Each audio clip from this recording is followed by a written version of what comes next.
उत्तर भारत के अधिकांश राज्यों में आस्था के महापर्व के रूप में मनाया जाने वाले छठ महापर्व की छठा देखने को मिल रही है। रविवार को डूबते हुए सूर्य को अर्घ्य दिया गया और आज सुबह उगते हुए सूर्य को अर्घ्य दिया गया।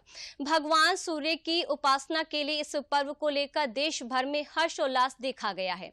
महिलाएं व्रत रखती हैं तो परिवार के लोग मिलकर पूजा करते हैं।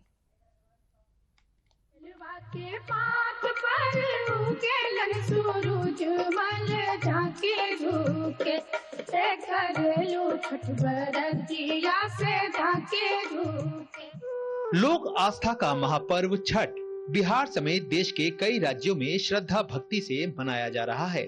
शनिवार को व्रतियों ने खरना का अनुष्ठान के बाद रविवार शाम को अस्ताचलगामी भगवान सूर्य को पहला अर्घ्य अर्पित किया। देश की राजधानी दिल्ली में छठ पूजा के अवसर पर आईटीओ घाट पर श्रद्धालुओं ने भगवान भास्कर को संध्या अर्घ्य दिया।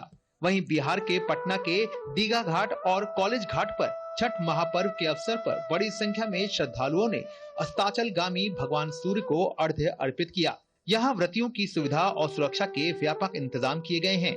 वहीं लोगों की सुविधा और पर्व को व्यवस्थित ढंग से चलाने के लिए सभी घाटों पर नियंत्रण कक्ष स्थापित किए गए हैं। झारखंड के रांची में भी श्रद्धालुओं ने भगवान सूर्य को संध्या अर्घ्य दिया। असम के गुवाहाटी में छठ पूजा के अवसर पर श्रद्धालुओं ने ब्रह्मपुत्र नदी में संध्या अर्घ्य दिया।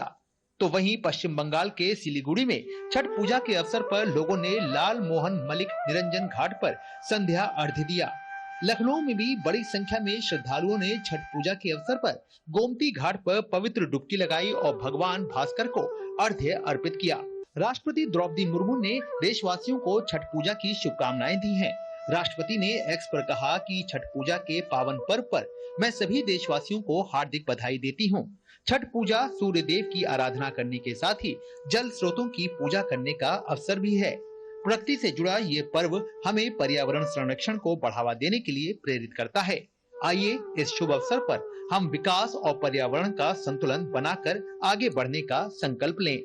वहीं प्रधानमंत्री नरेंद्र मोदी ने भी छठ के संध्या अर्घ्य के अवसर पर शुभकामनाएं दी हैं। प्रधानमंत्री ने सोशल मीडिया प्लेटफॉर्म एक्स पर कहा कि महापर्व छठ के संध्या अर्घ्य के पावन अवसर पर अपने सभी परिवारजनों को मेरी अनंत शुभकामनाएं। सूर्य देव की वंदना हर किसी के जीवन में नई ऊर्जा और नए उत्साह का संचार करे। जय छठी मैया। रविवार शाम को अस्ताचलगामी सूर्य को अर्घ्य के बाद अब सोमवार को सुबह उगते हुए सूर्य को अर्घ्य अर्पित करने के साथ ही छठ महापर्व का समापन होगा।